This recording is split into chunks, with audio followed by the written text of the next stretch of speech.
So there's something going on underneath the surface of the apparency of this holographic projection. There's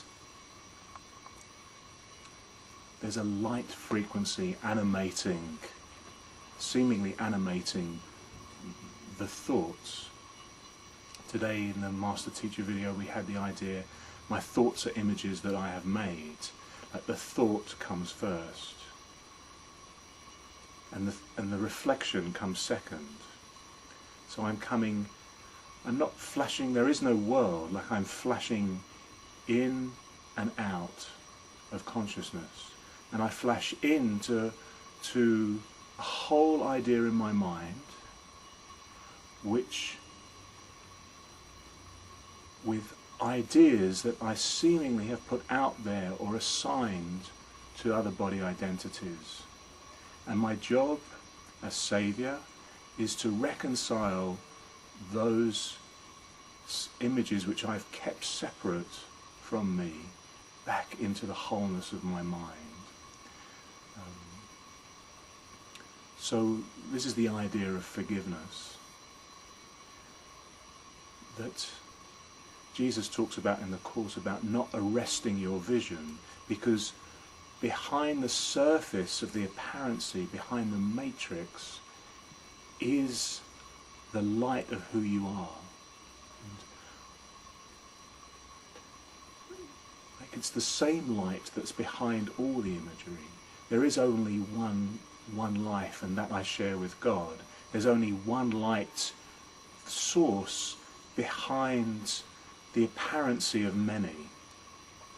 And as you step back, and this is where desire comes in, like the desire and passion to see something else, like above all else I want to see this differently, just in that passionate gesture of the mind, and then just stepping back and letting God lead the way, we create a space where we're not impinging our old past ideas on the moment, and we allow something to blossom and reveal itself that we hadn't seen before. And within the context of my whole mind, the imagery becomes whole. It no longer becomes separate body identities. So even while I'm being videoed here with two apparent associations here, like as whole minds, we're in the recognition that there is only one thing happening here. There's only one of us here in the apparency of three associations in this library.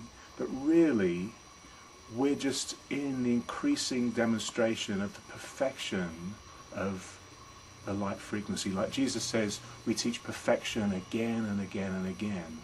And while we're all singular, and there's no really grades to awakening as such, we're all the same light, there is a refinement in the expression of the light. For me, it's like there's a purity in the crystalline expression of the light. And until you recognize your purity and innocence, and then you can't be here, because time, space, form or limitation is the denial of that innocence and perfection. And when that's expressed, this whole thing wraps up, it disappears, and you take out that whole idea back into the mind of God.